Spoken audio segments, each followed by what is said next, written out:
Now it's time for Movie Friends with your hosts Michelle and Seth.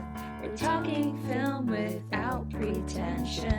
We're finding cats that are unexpected. We'll watch a movie, film, or schmovie, and we want you to join our journey. So subscribe and share this podcast, or this might just be the last of the Movie Friends. We're movie friends. We want to be your movie friends. Welcome to Movie Friends. I'm here with my friend Michelle Rubenstein, who does not have a permit. And I'm here with my friend Seth Vargas, who will not have his vision compromised. That's true. Actually, that's not true. I'm a Yeah. pushover. Well, I think with some things, right? Depends on the stakes. What's going on? What a wild week. It's been the week of wood for me. Yeah, I wish I started my wood journey earlier, so I would have had more time to become obsessed because, spoiler alert, I'm obsessed. I watched 6 Ed Wood movies in 2 days and a 15-minute short. Wow. Wait, did you watch the TV pilot? Yeah. Yeah. Nice. I only saw an interview about it. It's interesting. But it's like pre-Twilight Zone before Twilight Zone. Yeah. Hey, did we get any new reviews? We did get a new review. Super excited. If you really like movies, ... 5 stars from Student Shark Plus. Okay. Refreshing, open, thoughtful, and often funny discussions about films. New and old, loved and disliked, popular and unfamiliar. Enjoy! ! Wow. Student Shark Plus? Yeah. That's their name? Sounds like a streaming service. So Don't you think? That's pretty funny. Oh man, that's streaming on Student Shark. Student Shark Plus. You gotta have Student Shark Plus though. Well, thanks, Student Shark Plus. I love that review. Isn't that great? They should write copy for us. I know. You hired. Put them in the movies. The pictures. Hey, we got a live show coming up here. I know. Right, we do, don't we? If you live in the Massachusetts area, Sunday, May 25th, 1 p.m., we are doing what I'm calling a live show light. This is in a secret location that will be revealed. It is in Massachusetts. It's a Sunday, Memorial Day weekend. It is, yes. You got nothing going on. You don't got work the next day. It's midday, so it's not an evening obligation. You wake up, you put a breakfast sandwich in your car. Or you eat breakfast beforehand. Yeah, you drive out, okay? We're going to be covering one of my favorite films. It's called Don't Let the River Beast Get You. And this is not going to be a large stage production like we've done in the past, but we're going to be there. We're going to record a live episode. You're going to be there. It's going to be a lot of fun. Yeah, come on out. Are we disclosing the town? Because, Massachusetts is a large state. I'll tell you what. You reach out to us, I'll tell you. There you go. We'll make you work for it. But in all seriousness, wouldn't it be fun if you came and, listen to us discuss this movie that I haven't seen yet? I have to watch it. And you can discuss it with us. It's live. Yeah. We'll pass you the mic. Absolutely. I will be providing for our audience $100 worth of French fries. That alone should make you want to come. If you want a picture with Michelle and I holding $100 worth of French fries, this is your only chance, okay? Only time it's ever going to happen. This is the only time we're doing the fry front. BYODS. Bring your own dipping sauce. Although... Well, maybe not. Yeah, don't do anyway. that. Don't do that. But seriously, come out, hang out with us. Oh, and by the way, it's free, so, Yes, it is free. All right, hey, we got an email. Subject line is The Sandlot. How do you feel about being out of Sports Month? I feel good. I feel I'm excited to be in Ed Wood world. Yeah. I'm excited to be obsessed about something again. Yeah. Sports Month was fine, but it came and went, and I was really busy with Mm-hmm. personal and work stuff. So, like, to be in like a weird world again, Mm-hmm. I am all jazzed up. I agree. How do you feel? Do you feel in the same way? I just feel relieved to not have to talk about sports. We barely spoke about sports, Seth. I know. So I think know. we can just let that narrative go. Yeah, but like at all, I guess. Okay. So, All right. all right. The email says, no to Bond month. Thumbs down. Oh, We had floated the idea of doing a James Bond month. Wow. 90s kids movies would be great, though. Mm-hmm.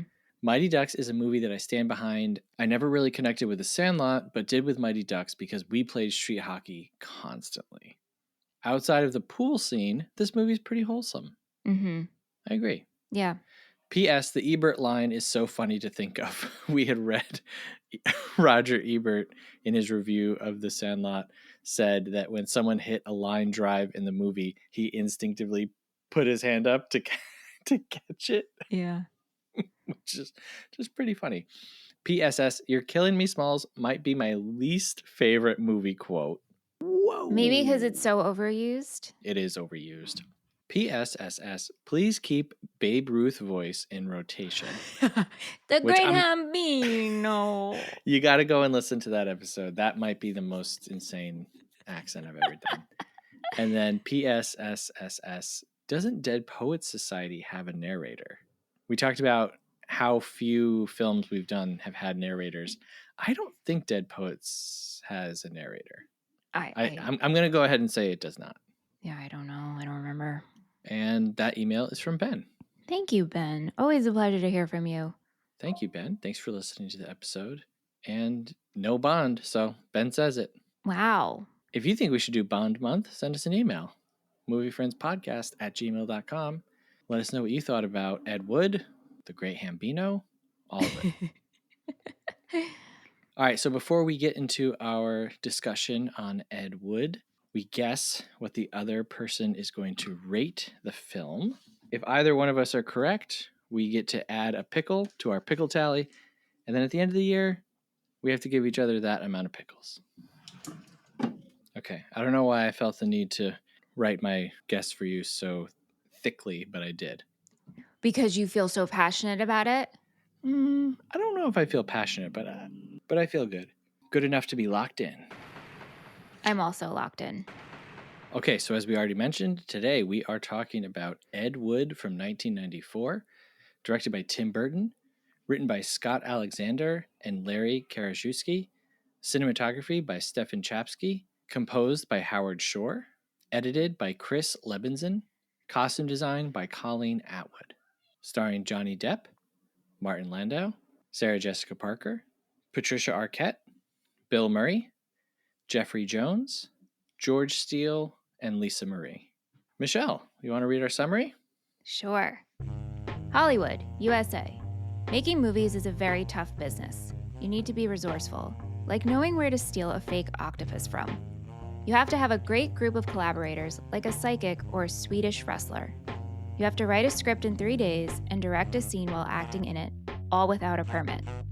One day, it will all be worth it, because your name will be up in lights, and the lights will read, Ed Wood. I love this one, Seth. What, the summary? Yeah. Oh. It gives me like the Hollywood, stars and lights, the marquee. I love it. And this movie is all about the opposite of the stars and lights of movie making. Well, sure. Yeah, I mean, but the love for it is there. Absolutely. So, okay. You and I have collectively dived into... Dove? I think it's just dove. We both doved. Sometimes we'll be talking about a movie and you'll be really into it. Yeah. Sometimes I'll be really into it. Sometimes we'll both be really into it. And yes, collectively this week we have put a bunch of brain power into Ed Wood. So I am handing you the Ed Wood reins. Why? I'm I'm very curious to hear about you watching this movie and then what happened after. Okay. Up to today. Sure. So, I was really excited when you chose this to be our first movie to kick off Movies About Movies Month. One, I never heard of it. Two, is Tim Burton. Three, I just love the idea of this theme of movies about movies and making movies. And so Aunt and I sat down to watch it, and I'm very into it and I'm very engaged. But the whole time, Aunt and I were like, he's not that bad. Yeah. Mm-hmm. He's really not that bad. Like, I get he's known as the worst director of all time, and he's been given that title. I don't know if that still is true or if that's just what people associate him with. And so it ends, and we both really liked it, but I was like, I just wish I had more. I just wish I saw more of him being a bad director. To me, I was inspired. I felt he was resourceful. I felt like he was doing the thing. He had a good group of little weirdos with him. That being said, what I love that this movie gave me was just like an obsession to research, because I'm so interested in him as an artist, and then all of the people that he's worked with, and then where he ended up, because the movie ends on a positive note. We don't see his whole life. Yes. I'm excited because I want to know, like when did you find out about Ed Wood, and when did you see this movie? Sure. Shout out to my manager, Pete, from the magic and costume store that I worked at as a teenager. Oh, no way. You want the whole story or the short story? I want the Seth story. Okay. I quit my job at KB Toys. I walked out and I walked straight to my girlfriend's house. And on the way, I was like, I cannot go. Now, at this point, I am 16 years old. I cannot show up to my girlfriend's house without a job. So on my route, this was before cell phones. Wait. I want to interject here. Yeah. Why? You're 16. She was from like a more well-to-do family than me. And so money was always a sensitive issue. Got it. Okay. And even though I was a child, yes, I was like, I need to have a job. You need to provide. The longest I have been without a job to this day, since I was 13, was 6 months. Longest period I've ever been without a job, and it was the most miserable period of my life. Wow. So on my route to her house, this was before cell phones, okay, I stopped at this magic store. They said that they were hiring for the Halloween season. I walked in. I said, I would like a job. They said, you start on Monday. I said, great. So I walked to her house and I said, I quit my job, but I got a better one. Was she like, said, where? Oh. I said, well, I've gone from the toy store to the magic and costume store. And my manager there was this dude named Pete. He was super cool. He was an old punk. He was a punk in the 80s. He had like punk bands and stuff. And he was really into movies. And he used to lend me DVDs of weird stuff, like really weird stuff. That's where I heard about Cannibal the Musical, which was the South Park guy's first movie. And that's where I heard about Ed Wood. And he would let me borrow stuff and I'd watch it. And then we would work together and just talk about movies all the time. So shout out to Pete. Thank you very much. What a good influence for you. Absolutely. Maybe good's not the right word, but an important influence, maybe. Absolutely. Yeah. I think good, positive. Yeah. Well, yeah. He wasn't like, hey, kid, I'm going to show you like weird, freaky stuff. But he was like, hey, I'm going to show you some weird movies that you don't have access to. This was, the internet obviously existed, but this wasn't like, hey, just go on Tubi and watch 8 Ed Wood movies in one night. You had to like get this stuff. Yeah. So, and then after my wife and I got married, we used to love going to Walmart and buying these collection of movies that were always, it was like 20 movies for $5, and it would all be like horrible B and Z grade exploitation films and horror film, just like terrible stuff. The collections always had Ed Wood stuff on it, so we would watch those movies together and just laugh. And then I never thought about Ed Wood really again. So around that time period, we watched Tim Burton's Ed Wood, fell in love with the movie. Was like, this is an incredible film, and then haven't revisited really any of that stuff until this week. Wow. Yeah. Rewatching it to prepare for this episode, do you still have the same love and fondness for it? I have one major difference of opinion. I still think that it's a great movie. I still love it. Johnny Depp's performance this time stood out to me because I feel like everyone else is being pretty genuine and he's doing a character. Yeah. It's interesting you say that because me going in, I don't know nothing about Ed Wood. Yeah. And so one of the first things I said to Aunt when we finished the movie was, I said, I'm very curious to hear how Ed Wood speaks. Is this how Yeah. his cadence is? And we never shut our mouth and we're just Yeah. always smiling. Mhm. And I feel like there's a spirit there. And of Yeah. course, whenever you take a role, I'm sure you want to put your own into it. But after like watching Ed Wood, the real Ed Wood, I was like, oh, this was definitely a choice we made on Johnny Depp's behalf. Yeah. Yeah. And I think that there's a huge distinction between the real Ed Wood, his life, and then the movie that they wanted to make. And Yes. I think that the story of Ed Wood is a template for telling a story about found family and pursuing your passion in the face of all adversity. Yep. In the same way, now the writers of this, Burton didn't write this, right? He's brought on to direct it. The writers of this also wrote Man on the Moon, Mm-hmm. which we have discussed at great length on this show. And we know that there's the Andy Kaufman in Man on the Moon and then the real Andy Kaufman. And so that's how I take Ed Wood now. It's still a great movie, but it's not necessarily like, hey, this is what really happened. The end all be all. As Alex Braverman said about Man on the Moon, it's a good starting point. It's a good entry point to Andy Kaufman. And then you can keep going if you're interested. This is how I feel about Burton's Ed Wood. This was my entry point, and off I go. Right. Alex Braverman, by the way, the director of the Andy Kaufman doc, thank you very much. And we interviewed him for this show. I just got tickets for the Tribeca Film Festival Andy Kaufman doc. There's a new one. That's being produced by David Letterman and Kaufman's family. So that's in June. I just bought them today. The saga continues. The saga continues. Michelle can't quit Kaufman. but yeah, like that was my biggest, like, I see this movie differently now kind of a thing. And then in revisiting all the Ed Wood movies, back when I watched them as a teenager, I'm laughing. I'm like, oh my gosh, this is really bad. Ha ha ha. Now, after watching, thousands of movies in between that and this, now I'm watching Glenn and Glenda and I'm like, this is great. Yeah. And I'm watching Night of the Ghouls, which is basically like the Ed Wood cinematic universe movie.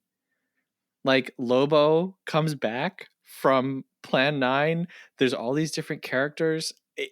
I was like, this is great. Like, I don't know if my tastes have just withered into absolute garbage or if I've just seen enough movies now to know, like, these are not the worst movies ever made by a million miles. Well, right. Because, and that was another thing too, like viewing Ed Wood in 2025, you're just like, I have seen so much bad content, quote unquote bad, right?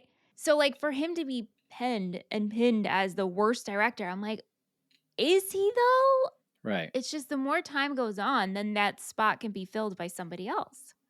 Also, I looked up, average budget of films in the 1950s. His budgets are coming in nowhere near the average studio budget.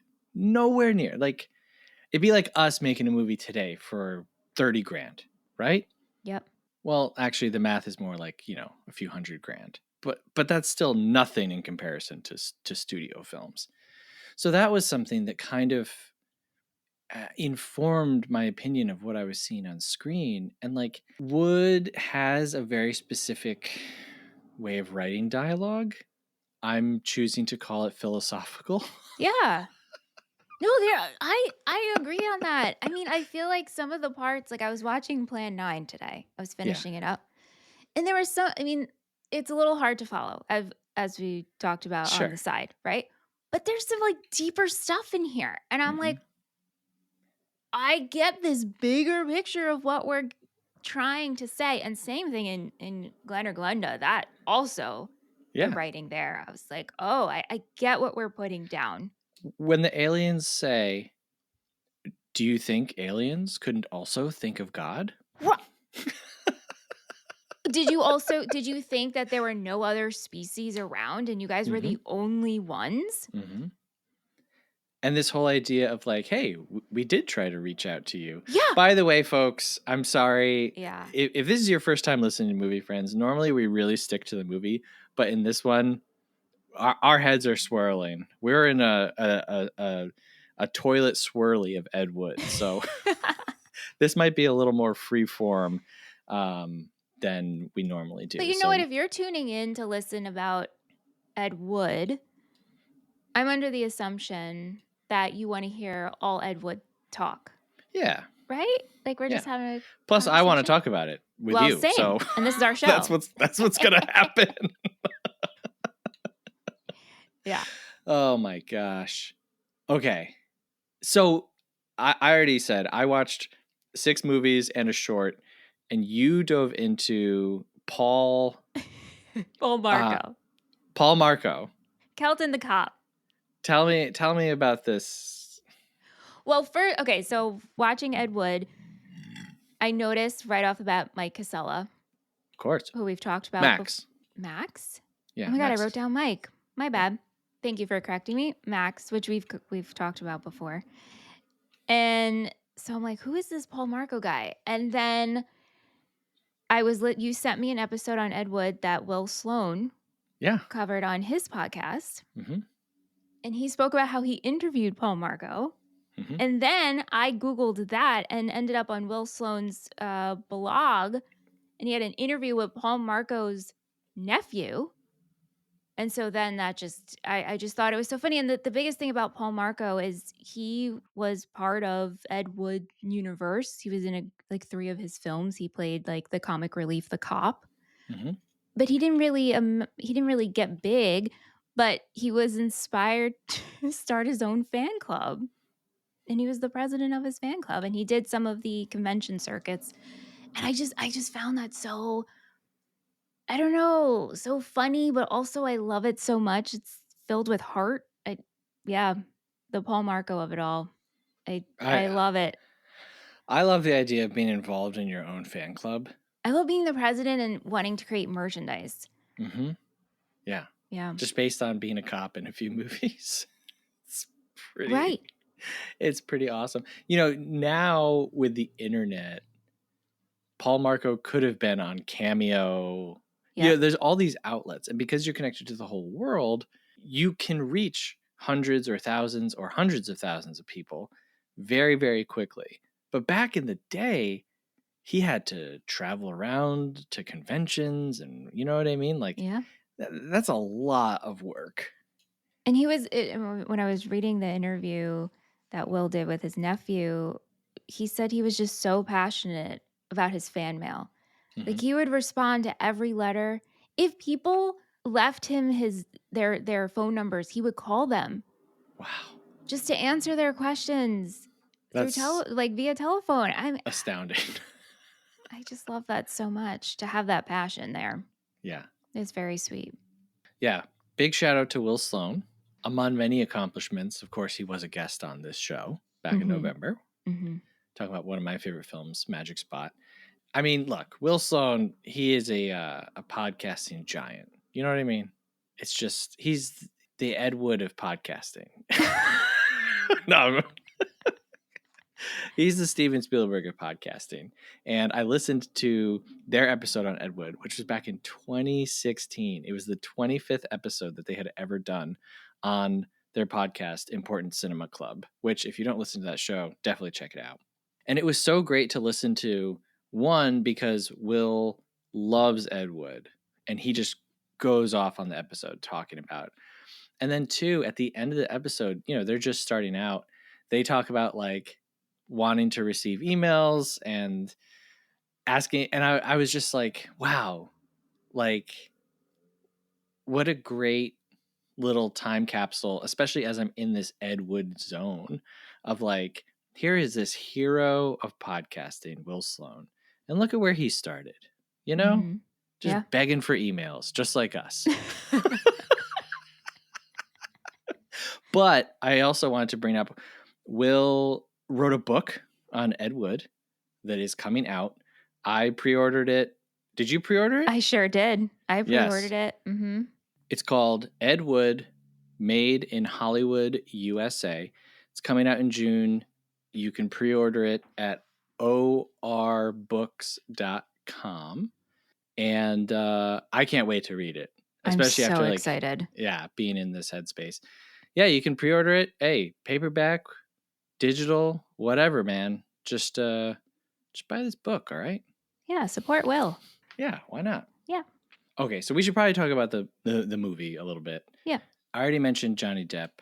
I think that he's doing a good job here, and I think he's kind of fitting a little bit like the fanciful kind of magic of Hollywood idea. Seeing it through his eyes. Yeah.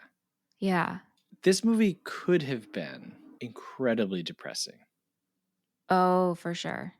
depending on how they framed it and how they chose to emphasize certain scenes. And I mean, we do get him, laying in bed. Like, am I doing the right thing? Am I a fraud? Do I suck? Should I keep going? But that's not what the movie is. And so, yeah, his upbeat personality, it fits. But how did you feel about him? I didn't have a problem with him because, again, I didn't know what the Right. real Ed Wood was like. So I just took it as, wow, this must be the demeanor of Ed Wood. Mm-hmm. But I do like the fact, I mean, I understand what you're saying now that I've gone on this deep dive and kind of have surrounded and have witnessed and watched the real Ed Wood. Like him doing a character, but to me, it didn't come off of like we're making fun of. No. It just felt like very, I don't know, this movie just captured a time in Ed Wood's life and in this story of just being really spirited and really have a love for film and his art. Right. I don't think the movie is, no, it doesn't make fun of him. I almost feel like it's deifying him, though. Like it's making him better and nicer and more palatable than he actually was in real life. Mm. And I get it. We're the starting point for most people with Ed Wood is, hey, have you ever heard of the worst director of all time?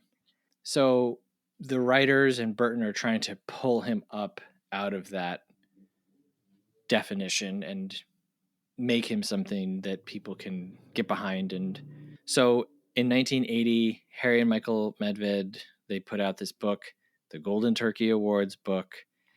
This is a follow-up to a book that Harry had written with somebody else 2 years prior called like the 50 worst movies of all time, whatever. Normally I look up real titles, but I just disrespect these people so much that I don't care to. So in that first book, they said, hey, write to us and give us your submissions for the worst movie ever made. And so in their follow-up book, they're like, we received, 3,000 entries. And according to you and according to us, Plan 9 from Outer Space, worst movie ever made. Wow. The book did well enough, and the publicity for it did well enough that's how Ed Wood became known. And it was like, hey, did you guys hear what was named the worst movie ever made? And I hate that. I hate that so much. Yeah, but then, right, it kind of brings Ed Wood back to life. A little, yes, in one way. Yeah, for sure. And then this becomes that it's so bad, it's good. Right. How do you feel about that term, by the way, and that category of I love movie? that term. I think that term is great. I think that's a much better way of looking at movies than this sucks and it's the worst movie ever made. Like, I just have no place in my life and schedule for musing on what's the worst movie ever. What is, generally speaking, the worst movie ever made right now? Do you know? Also, like how the general consensus of the that? general consensus, and how does one even like? There's just so many movies. Like, I don't even know the parameters for that. But is there a general Right. consensus? I mean, a recent one would definitely be Cats. Cats was that was a Yeah, huge right. movie, big stars, big production, big budget, and it's just a horrible, horrible movie. But okay, so for me, like going back into Ed Wood stuff, it made me look at. I have 10 films currently that I've rated half star on Letterboxd, and if you listen to the show, every week we read half star reviews for The Godfather and High and Low. Like, come on, it's absurd, right? So when I watch Plan 9 from Outer Space, I think of a movie like Finding Jesus, which is a Finding Nemo knockoff featuring CGI fish, and it's like a direct to DVD Christian movie. That movie is bad. I mean, we're not going to talk about why that movie is. I could talk about that movie for a long time, but the truly like mind-numbingly horrifying stuff that's out there, Plan 9 from Outer Space, Glenn or Glenda, they don't begin to enter that realm, if you ask me. Yeah. So, well, right, like now the parameters have shifted because there's so much more stuff. Right. Yeah. Yeah. And a lot of people love to idealize the past. Yeah. And they'll talk about, oh my God, Marvel movies are killing cinema. And, this is the death of cinema. This is the death of, blah, blah, blah. It was so much better back then. Yeah. You know why the 50s and 40s are better? Because we only can name the top 200 best movies out of 10 years. There were thousands of horrible movies made that just came and went, and now we just cherry pick the good stuff. If you had to sit through every movie that was produced from like 1950 to 1953, how much of it is going to be good? Right. So in the future, they'll look at the time that we're living in now and be like, there was so much great stuff. How can you say 2025 was a bad year? That's the year Sinners came out, right? Right. So yeah, I can't answer your question as to what is like generally accepted now, but I can tell you they're wrong. whatever is the general consensus, they're wrong, because there will always be a worse movie. Yeah. And even the worst movie is still a piece of art. Absolutely. People wrote this. Watching Glenn or Glenda, I'm like, this was written in what, 4 days?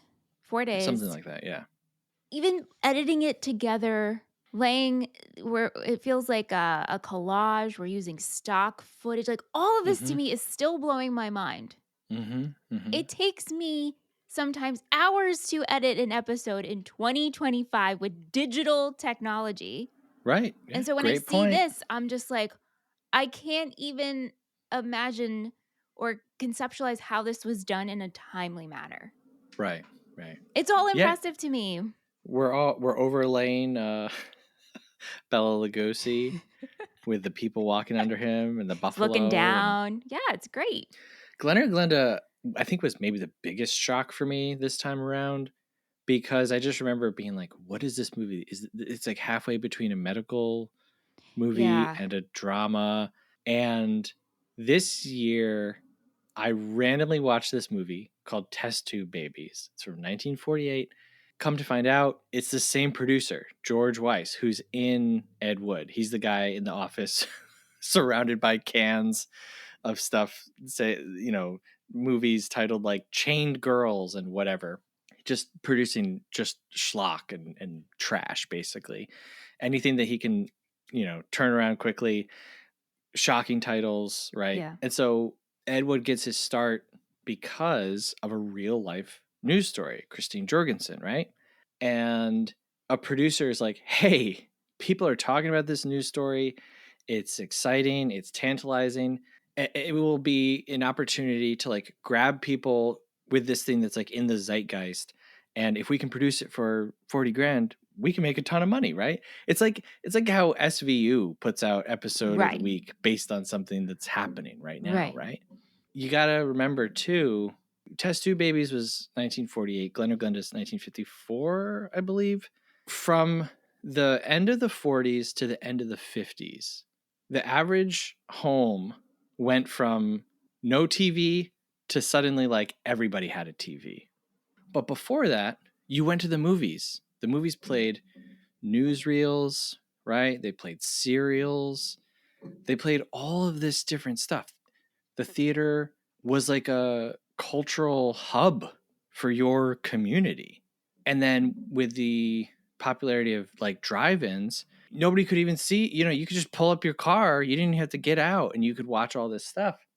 Double feature, triple feature, whatever. So these kind of like medical, salacious type of movies, us watching it now, it's like, what is this? But back then, it's not so out of place. Yeah.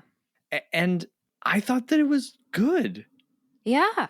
It felt to me like a art house film or something. Yeah. And even that middle part where, George Weiss is the producer, he comes in. I feel like this conversation is like just for you and me right now. I know. Like I'm so sorry for everybody. We can just go into the movie. I'm so sorry for everybody listening. If you haven't seen Glen or Glenda, you go watch this stuff. But the producer, George Weiss, added in footage in the middle of the movie. But even if it's not like Wood's intent for it to be there, I felt like it all flowed and made sense. And for me, my question was, okay, Ed Wood, he shoots some stuff before Glen or Glenda. Yes, he's not the world's greatest writer. That, I think, is maybe his biggest weakness. But had he not started with Glen or Glenda, which is about 3 different stories of 3 different people who are dealing with their gender identity in 3 different ways. And this movie's made in 1954. Does this set people on the wrong footing with Ed Wood to be like, this dude is a freak? Because they don't understand the subject matter. Right. And had the Medved brothers not named him the world's worst director of all time in 1980, and we flash forward to 2025, and Glen or Glenda is rediscovered just naturally, would it instead be like, holy cow, look at this movie that's like 70 years ahead of its time, that's having all of these discussions that now everyone around the world is having, right, in 1954? Yeah. Yeah, I mean, I think it's a fair question, but for me, it's Ed Wood didn't stop. Yeah, that's true. He didn't stop. So no Yeah. matter what they said, he's like, no, I'm still going to set out to make whatever movie I'm going to make. Mm-hmm. And I'm going to direct it the way I want to direct it. I'm going to write it the way I want to write it. I'm going to produce it the way I want to produce it. Mm-hmm. And there's a line in Ed Wood, Burton's Ed Wood, where he's explaining to the Baptists, no, you make the cheap genre film, that makes money, and then you get to make the movie you really want to make. Right. And I'm curious if that's just lifted from the writers themselves, from Burton, from Ed Wood himself, because that is such like, that just feels so real, and it is so real to the real story of like Hollywood filmmakers. You got to pay your dues. You do whatever you can cheaply. You pray that it quadruples its money, and then you take that money and you do what you want. And for Ed Wood, that just didn't happen. Yeah. But also him saying that and pitching himself that way to the Baptists. The movies that we saw that were covered in the movie, him make, Glen or Glenda, Plan 9, Bride of the Monster, they were never shown that Ed's just making these in hopes that he'll make money for the next one. Yeah. There was like full-on passion and belief in each of those films. Yep. And artistry. Like, if you watch other low-budget sci-fi movies from the 50s, they can be painful, but his are interesting. Yeah. There's boring parts. Like, look, I'm not going to stand here and say Ed Wood was the world's greatest filmmaker, but gosh darn it, he's interesting. He is interesting. He's super interesting. And there's this thing throughout Burton Ed Wood, about how, he does everything in one take.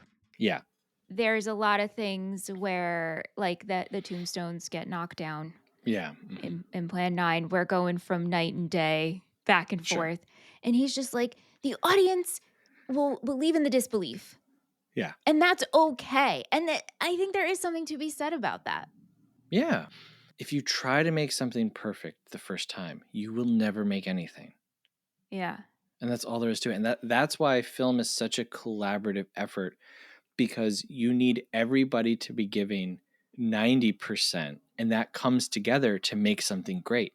But very rarely is everything firing on all cylinders for a shoot that's 140 days.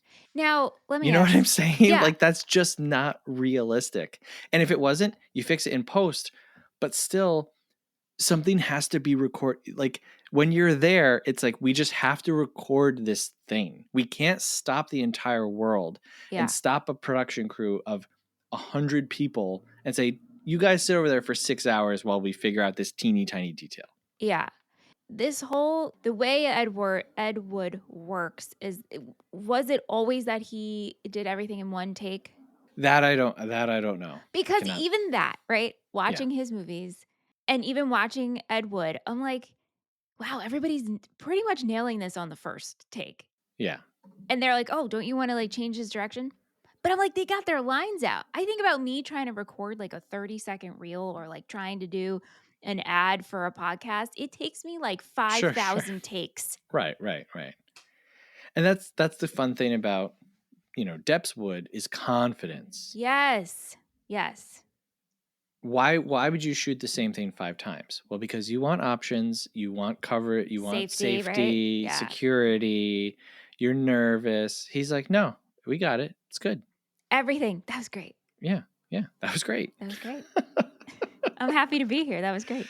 All right. Martin Landau as Bela Lugosi. How'd you feel? I don't know anything about Martin Landau. Mm-hmm. However, I'm so happy that past Michelle last October watched Dracula. Mm-hmm. And so I knew Bela Lugosi. And so watching him in this, I thought he was amazing.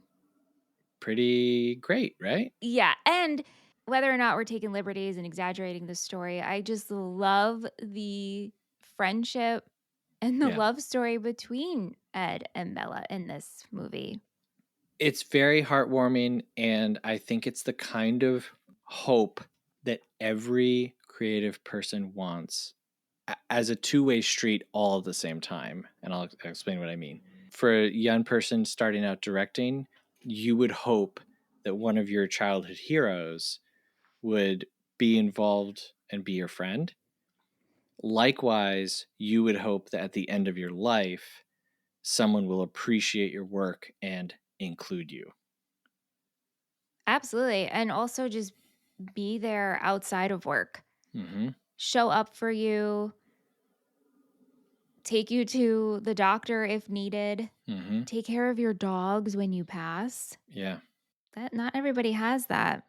It's a very hopeful relationship. Yeah. If we were making a movie and the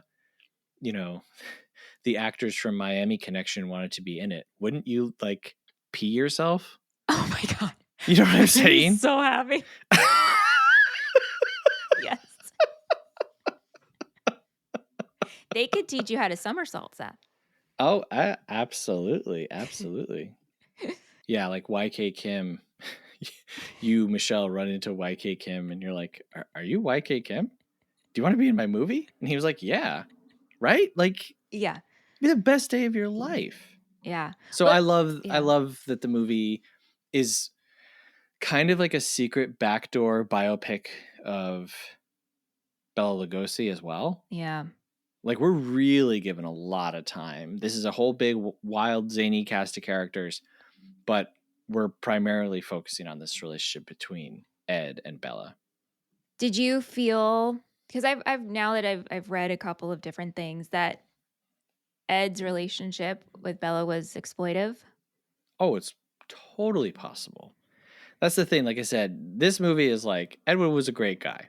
Real life, not the case. But I think it was mutual. They needed each other for where they were at and what they wanted. Yeah. Also, it's like, you can read a lot into quote unquote like relationships. In real life, you're an actor, you get paid to act. That's your job, Yeah. If you found out tomorrow that one of your previous coworkers was a serial killer, right? And people came to your door and they're like, Michelle, you had a relationship with this person. What were they like? You'd be like, whoa. You're framing it this way. That's really not the way that it was. This is just somebody that we worked with. Yeah. So, is Ed Wood exploiting Bela Lugosi? I mean, I can tell you that the title card for Glenn or Glenda, Bela Lugosi's name is as large as the title of the movie. Yeah. And he's in it throughout, but not that long. So exploiting or using to the fullest. Yeah. It's a fine line, right? Mm-hmm. Yeah. Landau won an Oscar for this. Yeah. And Rick Baker won for makeup. And like genuinely, like Martin Landau, I don't know that he's given fully a Bela Lugosi, but like God, it's close. Yeah. Maybe the black and white helps, but the prosthetics and the makeup on him, it's so good. Okay, I want to ask you about Sarah Jessica Parker. Yeah. I have never seen Sex and the City. Well, I guess that doesn't really surprise me. Even I've the never movies? seen an episode. Never seen the movies. Okay. Never seen an episode. Yeah, I love Sex and the City. Yeah. Most people do, I feel like, right? I don't know about that, but I think it's a big show. wildly big show. Yeah. Yeah.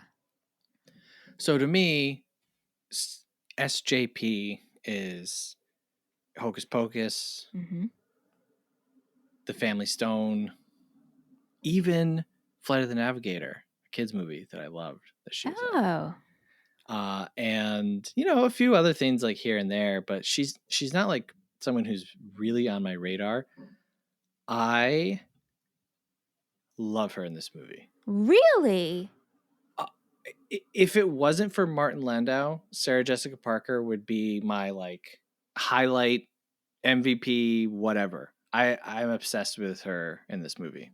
Please elaborate. Not that I didn't love her, but to me, maybe it was because of who, she's playing Dolores Fuller, who is Ed's girlfriend, who he doesn't end up with. She's fine. We're not really highlighting her.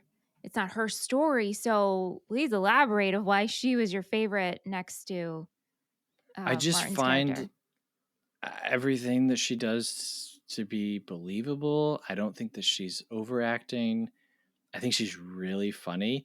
My favorite line, maybe my favorite line from this whole movie is, do I really have a horse face? Yeah. Which I feel... Which is so great because this is a comment on how the actress looks. Yeah. And she's the one delivering this line. Like, to me, that speaks to such a confidence in her. Yeah. I wonder what that discussion was like because, that is one of the comments, unfortunately, that she gets. Yeah. Is that she does have that look, which I don't believe. So no, that's insane. I've gotten that I look like her from multiple people. Yeah. Without, like, when I have no glasses on and I'm always it's always when I'm getting my hair done and my head is in the sink. I'm not even kidding you. You're like, did anyone ever tell you like Sarah Jessica Parker? And I was like, your head is yes, sink. I've gotten that a couple of times, and I've also gotten Julia Roberts in the mouth. Interesting. Yeah, from makeup artists. Do a smile. It's Julia Roberts. Yeah, but I Julia Roberts is like all like teeth. Yeah, like, yeah. I mean, big in the teeth. Listen, I take it as compliments. I like both actresses. I love SJP's fashion and everything she's in. Sure. Honestly. So she was, I was happy to have her in this, but I think, oh God, like you dressed up as the Sanderson sisters recently for Halloween. I did. Yeah. And you were Sarah was Jessica Sarah. Parker's character. Yeah. You did look like, I mean, I know, right? With the blonde wig and no glasses? right, without, Yes. I was like, wow. In fact, I think when I went to your house, I didn't recognize you. Many people who came that night did not realize it was me. And I will also say this, I didn't know that that was Sarah Jessica Parker for years in that movie because I didn't recognize her. Oh, wow. So I think that there might be some essence, spirit to both of your looks that, you know, overlap in that way. I wrote in my notes, I was like, I've never seen Sarah Jessica Parker photographed like this. This movie is so beautiful. I'm not a big visuals guy. Give me a story, right? When Depp is just walking through the lot with that plant. Oh my gosh, right? I was just like, snap, snap, snap. Like screenshot. I want frame this. I know. It all looks and what is it? Is it like elephants or camels? Camels. Are these real camels? Yeah, he's like, wow, how did they get real camels? It all looks so great. And they're doing this kind of old-timey makeup and hair. Obviously, you know, it's a period piece. But I could not get over her in this film. I think every close-up that she has is gorgeous. I love it. I think she's great. And then she gets that great moment where everyone is so happy and Ed Wood is doing this dance and she just like loses it. Right. And this was so relatable to me because I've been in this situation before where you're doing something and people are excited and blah, blah, blah.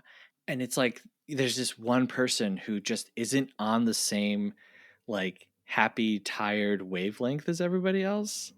And it's like you people are living your life for like these movies are terrible and you're all crazy and I love it. I think it's one of the best moments in the movie. Yeah, that is really good. And the fact that Dolores went off to write songs for Elvis. Yes. So she made a nice little career for herself. Yeah. And the real Dolores Fuller, if you watch her in the movies, she's not the greatest actress of all time. We'll put it that way. Yeah. A little stiff. Yeah, for sure. So we've covered Burton before. We've talked about Edward Scissorhands. Yes. Beetlejuice. How did you feel about this being a Tim Burton movie? Did this fit with the other films of his that you've seen? Yeah. This was also very surprising in a nice way. And Aunt and I also felt the same way about this. The opening, that long credit scene, feels Burton. Yeah. Also feels like Ed Wood films, but feels Burton. And you're like, okay, right? And then the rest of the movie goes, and it's so beautiful, but it doesn't feel like a typical Burton film. Sure. And I like that. Me too. It's great. We get them going to the haunted house when they're at the fair. All of that stuff is exactly Tim Burton design, right? Yeah. Great opening. We get Criswell coming out of the coffin, which is the opening to Night of the Ghouls, I found out. I love when a director who has like a really distinct style can lay all that aside and just make a movie. For me, like we've been talking about Lynch a lot. One of my favorite Lynch movies is this movie called The Straight Story. And if you watched it, never in a billion years would you guess who directed that movie, you know? Mm-hmm.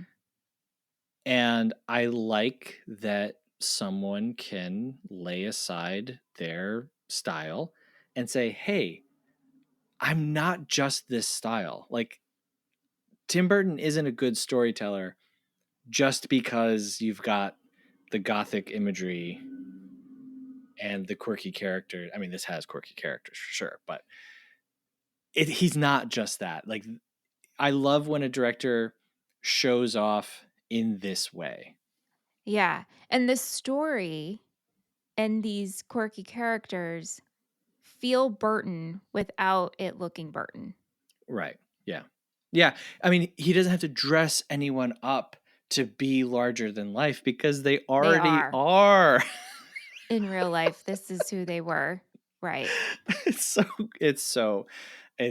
great. Burton's run up to this movie is unreal. So Pee-wee's Big Adventure, Beetlejuice, Batman, Edward Scissorhands, Batman Returns, Ed Wood. That's like, yeah, generational talent and run of films. And then Ed Wood flops. Yeah. Which is like such a bummer. Yeah. So there's a wild cast of characters in this film. We've got Tor Johnson, the Swedish wrestler, who I love. Mm-hmm. I used to work in a costume store. Do you know that Tor Johnson is like one of the best-selling Halloween masks of all time? I did not know that. I wonder if now I will see it because now I'm aware of it. It's so weird. Wow. I haven't gone deep yet on him yet. Then we've got Vampira. Whoa. How did you feel about this? I was so like so your eyes are glued to SJP. Yeah. As Dolores, but I think you're more drawn to SJP, not necessarily Dolores. Yeah. Not necessarily I think I'm drawn to Lisa Marie, but I'm drawn to Vampira. Yeah. I'm like, whoa, who is this? This is like we're inspired, it feels, by Morticia. We're before Elvira. Yeah. I need to learn how she got this show, what happened to her, how she ends up with Ed in Ed's movies, kind of reluctantly. Yeah. I can't wait to learn more about her. Yeah, look into it. It's fun. And yeah, you're right. She's pulling inspiration from Morticia Addams, which at the time was a comic strip. Right. Little cartoons. Maybe not a comic strip. Cartoons from, Addams, and that's why it was called the Addams Family, right? Yeah. And she's doing this late night show where she's kind of making fun of movies and introducing horror movies. It's localized to LA, so she was not like a nationally known late night host or whatever. And she only had one season. Yeah, it only lasted for one season. And then in the, hey, let's kind of revitalize this, whatever, you get Elvira, years later. Wow. And she actually, and the film says, like, she tried to sue Elvira for like basically stealing her thing. Yeah. But she didn't. I watched Elvira's movie just randomly. I was absolutely floored. Like in a good way, bad way? Yeah. It is hilarious. Really? Oh my gosh. Hilarious. I couldn't believe it. Wow. Yeah. So then we've also got Criswell. Yeah, with the problematic Jeffrey Jones. Well, yeah, Jeffrey Jones sucks. Yeah, which we'll put that to the side. But Criswell, when researching him today, okay? Criswell claimed he never actually talked until the age of 4. During a thunderstorm, he first spoke, making his first prediction, the rain will stop. Amazing. I mean... That's the best thing I've ever heard in my life. Like, I am obsessed. What I love about oh my God. Criswell is that he is just like, listen, Ed, fake it till you make it. I am spewing BS here. Right. If you show up and you sound like you know what you're talking about, you will go far. And then he just becomes involved with Ed Wood's films. And it's like, man, yes, let's add him to the roster. I love it so much. I love it. And I mean, no one wants to hear this, but it's like true. It's so true. You have to pitch an idea, and it's based on people will love this. It will be great. Yeah. And you just have to convince somebody with money to be like, this will be great. And they say, okay, yeah, this will be great. Right. So it's like, yeah, Criswell has like completely the right idea. I love the scene where Ed is pitching movies and the guy's just like, no. And he's like, yeah, okay, that sounds good. Yeah, let's make that. Have you been watching any of Seth Rogen's new show, The Studio? Yes, I watched a couple of the episodes. Yeah. I haven't watched it yet. I'll wait till it's over. But from what I gather, he's really kind of exposing the nonsense that Yes. holds up the entire movie industry. Yeah. And it's beautifully shot. Oh yeah. Yeah.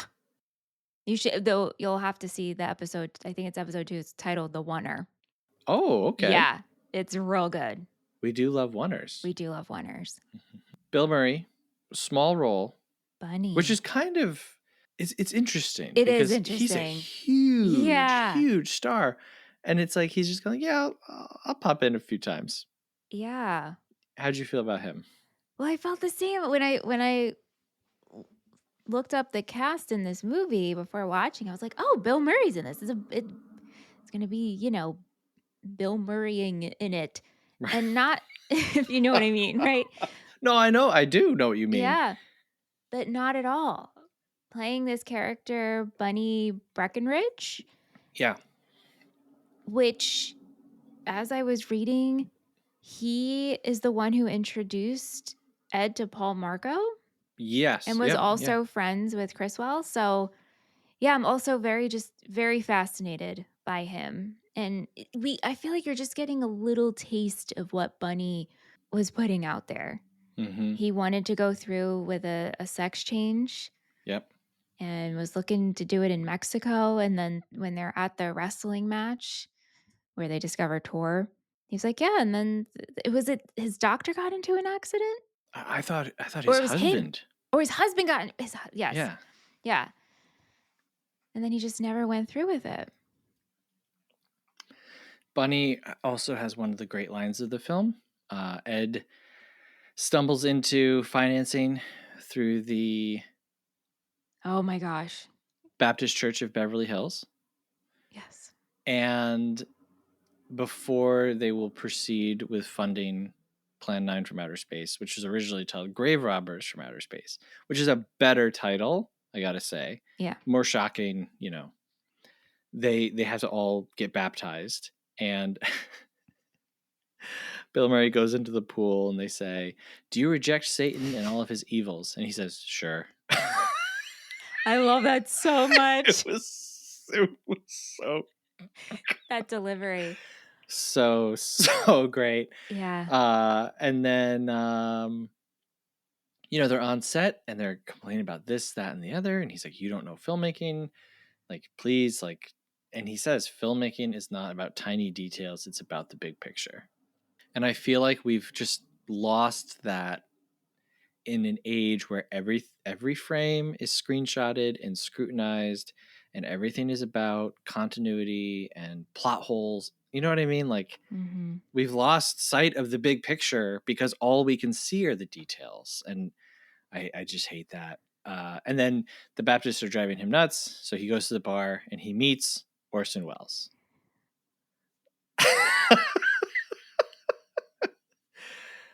So Orson Welles is played by Vincent D'Onofrio, who looks like Orson Welles but does not sound like him.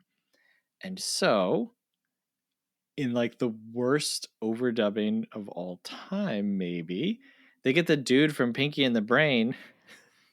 But like, how did you feel about this? How perfect. Mm-hmm. Does the dubbing not match up for a movie about Ed Wood? You know what? I'll give you that. I had a problem with it. It's great. Right. I had a problem with it until now. But you know what? You're right. When you're right, you're right. That's the only, to me, in my mind, this is how I'm like, oh, this actually is really good. And it probably wasn't done on purpose. Yeah. The way I'm thinking. But I'm like, we just made a biopic about Ed Wood and how he lets things go. And it's not about the details. So we're going to let this bad dub go. Yeah. It's wild, but it's a great scene. Yeah. Yeah. Because the whole movie, Ed Wood is talking about Orson Welles. And then here they're both in the same place. They're both in the same bar with the same problems. Studios suck. I just want to make the movie I want to make. D'Onofrio gets, well, I guess not D'Onofrio. D'Onofrio's face gets, I think, the line of the movie, which is visions are worth fighting for. Why spend your life making someone else's dream? I mean, wow. Yep. So Ed goes back to set. They finish Plan 9. They go to the premiere. He says this is the one that he'll be remembered for, which is true. He proposes to Patricia Arquette, which we haven't even mentioned, and they go off to Vegas. Anytime we panned to Depp's Ed Wood when he's filming a scene and he's just mouthing the lines. Oh, it's so funny. Oh, I love it so much. Yeah. Because he's just so happy and proud of what he is making and creating. Oh, it's real good. Yeah. It's really good. And he's doing it like at the premiere. Yes. Yes. All of them driving to the premiere. I sent you this screenshot last night. I want a picture of this. Mm-hmm. You have them all in the car, crammed in. I love it. Yeah, it's beautiful because that's like a family. Yes. This You know? chosen family that you make art with. Yeah. Usually a family is not a luxurious experience. Right. You're crammed, you're cramped, but you're together. Yeah. And yeah, this is a very different ending to reality. But if you're interested, go check it out. Yeah, and I do like at the end we do get where everybody ended up. So I love when movies I do know. that. I know. So Yeah. we know this wasn't a happy ending. Like this is not the end all be all. He had a happy life with Kathy. It's kind of like in The Sandlot when they're explaining what happens to everyone and they disappear. Right. Right. All right. So Ed Wood was made for $18 million. Worldwide box office was 13.8. Currently has a 92 on Rotten Tomatoes, 4.0 on Letterboxd, 71 on Metacritic. This is not part of the Criterion Collection or the National Film Registry. And Ebert gave this 3.5 stars. And as always, I recommend you check out the review. And they shot this in about 70 days. Wow. All right, let's get into our happies and crappies. It's time for happies and crappies. Happies and crappies. It's time for happies and crappies. Happies and crappies. It's time for happies and crappies. Would you like to go first? Sure. My happy is Bella's dogs. Oh, okay. Those little chihuahuas. I love them so much. And I think because I've been thinking about them, I dreamt last night that I met a chihuahua who wore a little baseball hat and his name was Compact. Oh my God. I know, he's so cute, a little blue baseball hat. Okay. I don't really have a crappy. My crappy kind of got erased once I dove in because when I finished the movie, I all I said was I wish this was a series and I wish I had more. Sure. But let's turn that into a happy because now I have a new obsession. So there you go. Yeah. My happy is that this movie is gorgeous. Yeah. It is incredible. It looks so beautiful. And that, like I said, Sarah Jessica Parker has never been photographed better than this film. My crappy is the ending. I get it, but it's just so far from reality that this is, to me, kind of where the veneer slips. And I'm like, just, you know what? Like, just kind of end it at the premiere. Just fade out on his face, smiling or something. Oh, not let's go get married? No, take that out. They're already together. I don't need to, you know what I mean? Yeah. Yeah. So we asked some friends on the internet what they thought. Over on Twitter, Matt_from_AZ says, Hi. This movie made me question the validity of the Oscars. At 15, I remember thinking, that's some BS. Landau was good, but not better than Sam Jackson. Yeah, I heard about that. Mm-hmm. Yep. So Sam Jackson was nominated for Best Supporting Actor for Pulp Fiction.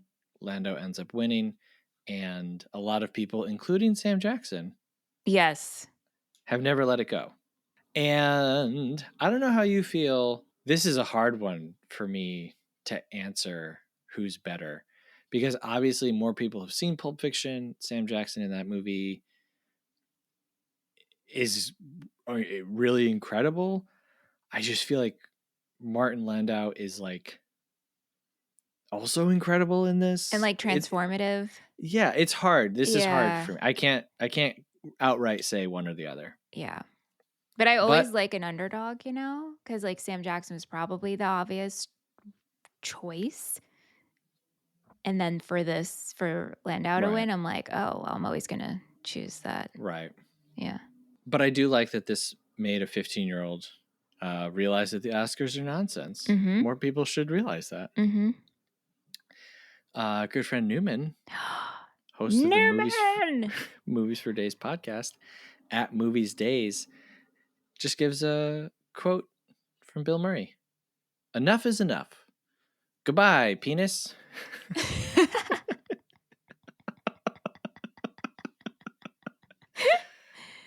Over on Instagram, Josie sent us a message. Hey, she said, Josie. Ed Wood and his love and admiration for Bela Lugosi is my Roman Empire. Also, I became obsessed with Bela after watching Tim Burton's Ed Wood, and thus that's why my cat is named Bela Lugosi. Oh, I knew she loved Bela Lugosi, and obviously her cat Bella, who we see in the Discord chat all the time, who's the most gorgeous orange baby. But I didn't know it came from Ed Wood. Does it make you happy that in our Movie Friends Discord, the cat channel is like the most active? It's the most happening place to be. Yeah, it's great. It's so good. Oh, wow, Seth. It's great. Yeah, it's awesome. There's enough movie talk happening, too. It's true.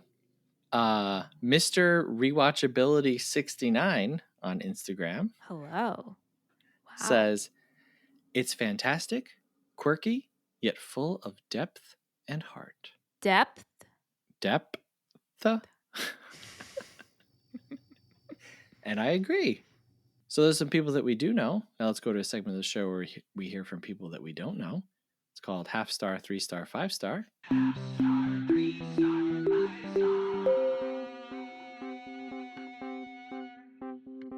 All right, these are reviews from letterboxd.com, which is a website where you can log, rate, and review movies. We start with a half-star review, which is the lowest rating that you can give a film. We go all the way up to a 5-star review, which is the highest rating that you can give a film. Now, I normally read the half-star review in an accent. Do you have a request? Can you do Johnny Depp's Ed Wood? Ooh, I don't think so. All you have to do is just keep smiling. That's it. Wow. Great. Hey, we want these Baptists to like us.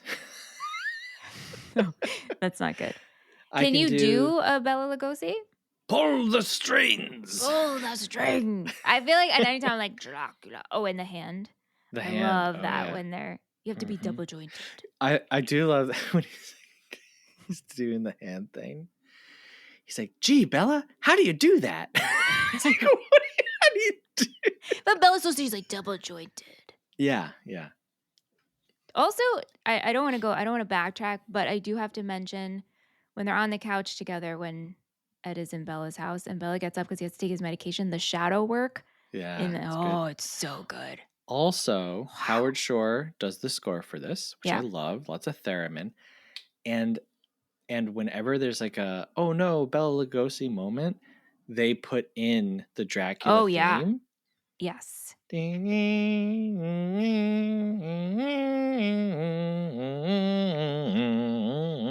It's good. It's so good. And when I finished the movie, I was like, I have to listen to the Dracula theme. It's like that episode of The Office where Dwight texts Michael that there's turtles. And he's like, now I'm going to have to go back to my computer and look at pictures of turtles to feel normal. That's how I felt. All right. Half-star review read by Bela Lugosi. I hated this movie. Probably the worst movie Tim Burton has ever made. But the cast was perfect. I love for a split sec Babe Ruth was coming in. Hey, I'm the great Bambi.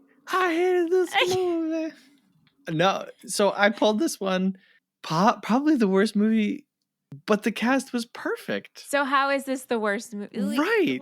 Oh man, I guess words don't mean anything. You know? No, they don't. It's like they mean everything and yet they mean nothing. Right.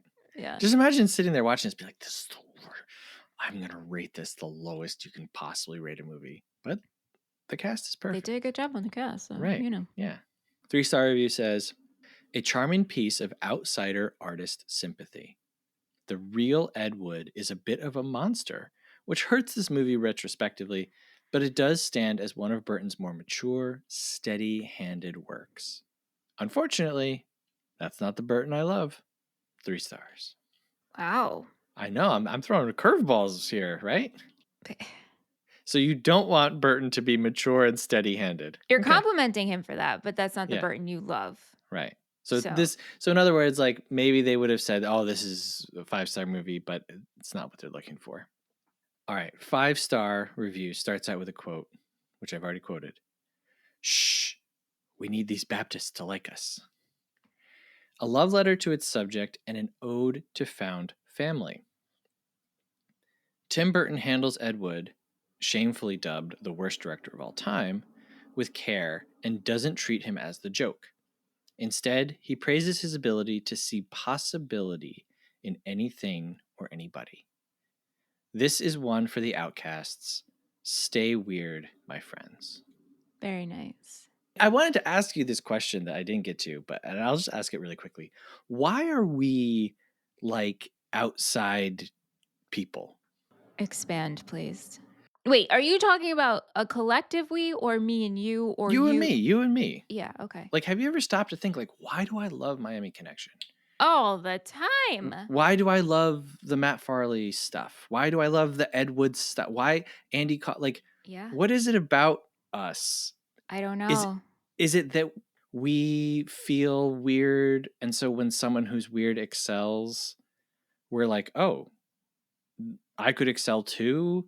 Do we just like to see people who are in power have to admit that someone weird is doing well? You know what I mean? What's the drive? Yeah, I wonder this a lot because why, like Ed Wood for me does not stop when we finish this episode. Right. Like I will continue on. Why am I interested in him and his filmmaking and his found family versus any other filmmaker? Like, why am I not doing this with Steven Spielberg? Why am I not doing this with Quentin Tarantino? Right. I mean, maybe one day, right? Right. But we're drawn to the weirdos. So drawn, right? Yeah. Because I think very differently than I can't even describe it. Sometimes I'll see an image, sure, and I'll be like, "That's what's going on in my brain right now." Sure. That's how. Oh my God, this is it. This and that I'm having a hard time articulating what I mean by that, but. Yeah, but there's something. There is something. There's something in you. Yeah. That you find in these people that we both, right? Yeah. And yeah, I've just been because as I've been reading and I've listened to a lot of different people talk about Ed Wood this week. Yeah. Some people who didn't get him, some people who get him a whole lot, like Will Sloan. And listening to the people who talk about him in a disparaging way, I'm like, I just don't see it that way. Like, I cannot see it from your angle. And why do I see it the way that I do? Yeah. I mean, I'm glad that I do. Well, I was just going to say, I'm glad that I do. And I'm glad that like I have your ear.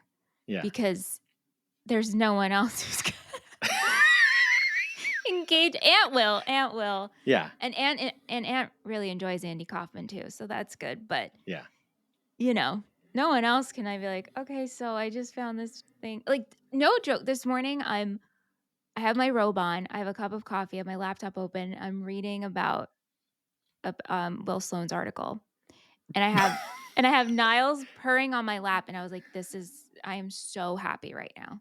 Right. This is my happy place right here. Right. I found a new Paul obsession. Marco. Paul Marco. I love it so much. I think it's also just like people who are deciding I'm going to make the thing and you're not going to stop me. And I'm a real big component of that. Yes. Yeah. Yeah. Talent or not, money or not. And Money or not. that's Yeah. always been my thing. It's like people should be allowed to do what they want. And, and find yourself a person you can make it with, or do it by yourself. Or if you want to, like, yeah. Yeah. I'm always, ever since I was a kid, I'm rounding up the buddies to make films with me. Right. All right. Well, all right. Sorry. That solves that. Yeah. Okay. Okay. So we rate a movie as a schmovie, a movie, or a film. We rate it 1 through 5 stars. Give our final recommendations and thoughts. You want to go first? Sure. Okay. So before we discussed the movie, I wrote down that you were going to rate this a 4-star film. Very good. Yes. Yes. All right. Yes. To me, this is a 4-star film. It is beautiful. I really, really enjoyed this. And I'm really glad that it was a starting point for me to go into the Ed Wood universe. And if I had to rate this as soon as we finished watching, this would have been lower for me. Right. But the fact that I was able to have time and research, I really, really love this movie. And I actually can't wait to watch it again after doing all of my research. And now that I've seen the films that were discussed and shown in Burton's Ed Wood. And I'm recommending it if you're into film. Yeah. I could see some people not being into this. Right. Yeah. Okay. For you, I wrote down my rating because I didn't know what to write. So I wrote down 4-star film. Also correct. Oh. Yep. Yes, pickles. Double pickle win this week. I think if I had rated this back when I watched it, 15 years ago, I would have been like, this is the greatest movie I've ever seen. Watching it this time, it's a little less for me, mostly because of Depp's performance. I wish he had played it straight. Like, I wish that he had played it a little less quirky, because the facts and the situations are quirky for themselves. Does that make sense? Was Burton the one to be like, hey, I don't know. Let's amp this up? Or I'm trusting you in your process because I hired you.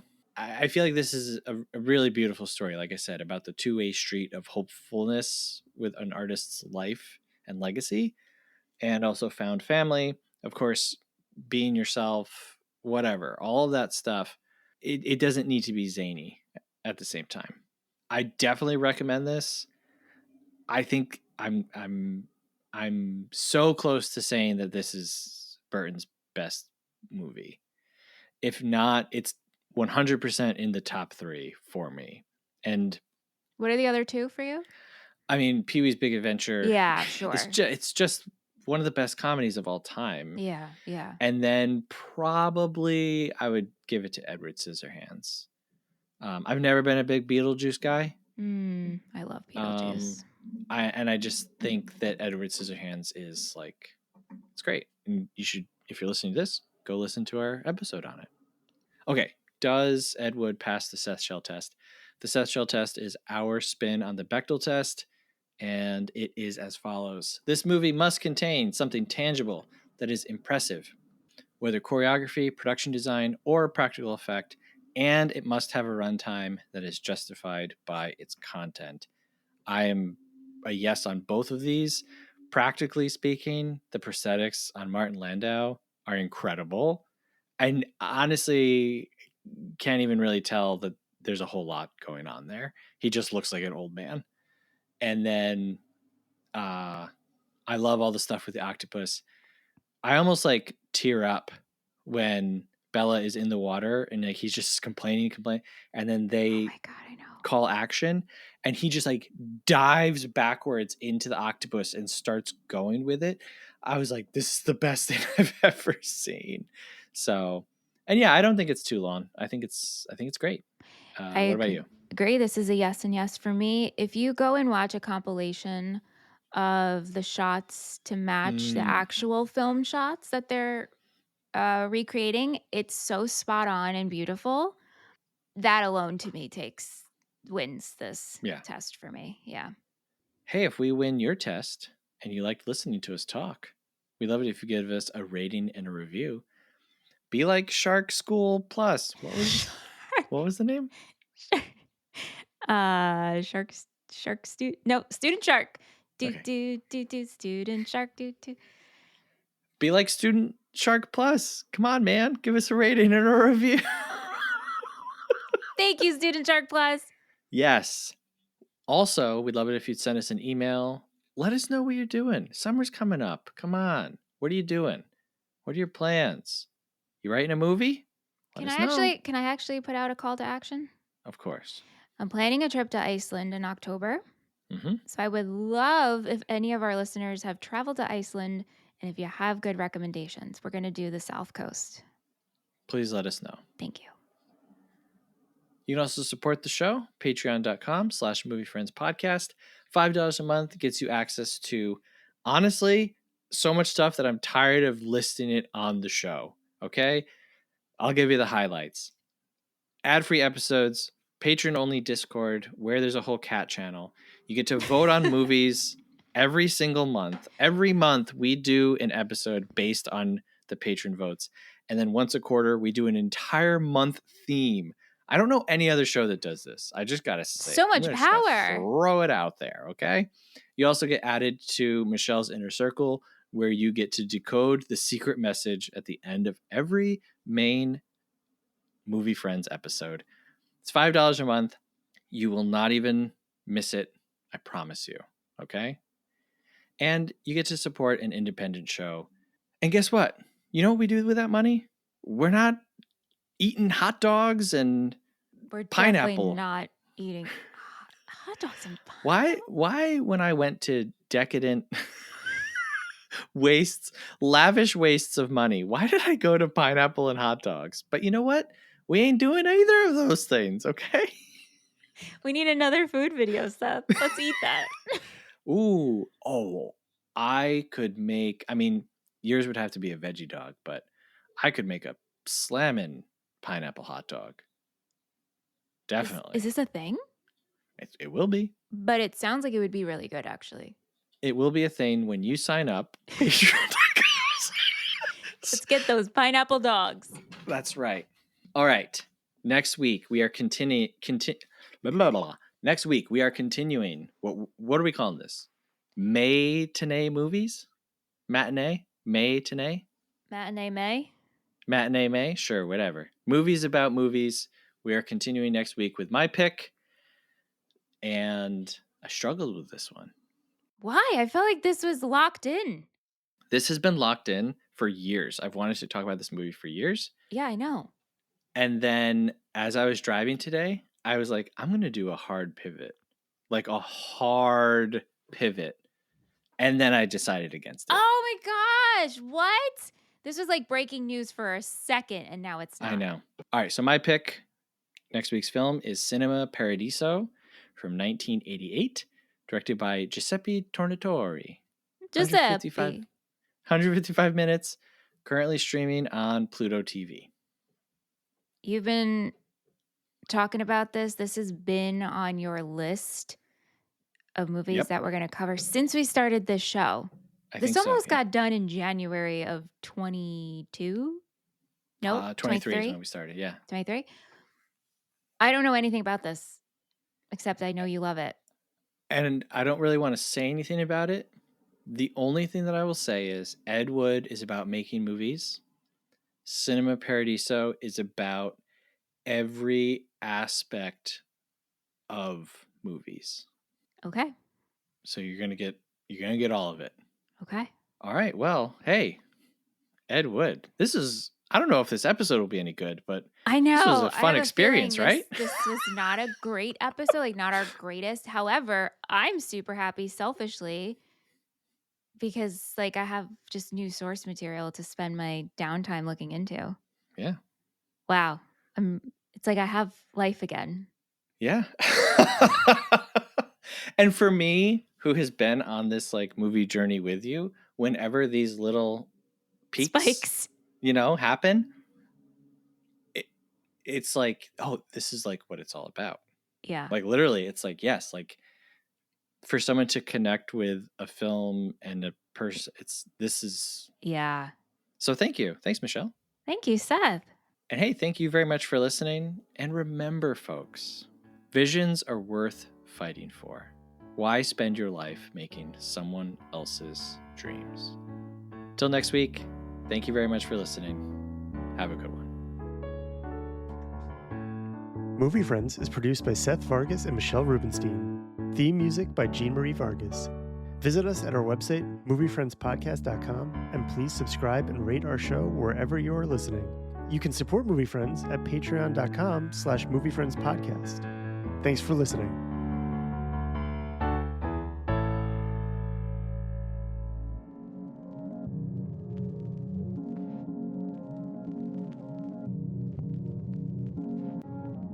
Incoming. Message incoming. Message to Michelle's inner circle. Remember, kids, only Michelle's inner circle can decipher this week's message. Get ready. Get ready. Get ready. Message number 16. 63, 74. 73, 46. 57, 64. 62, 60. 86. 44. 52. 56. 76. 83. 62. 68. 53. 66. 52. 44. 87. 63. 33. 59. 53. Michelle is counting on you. Do not let her down.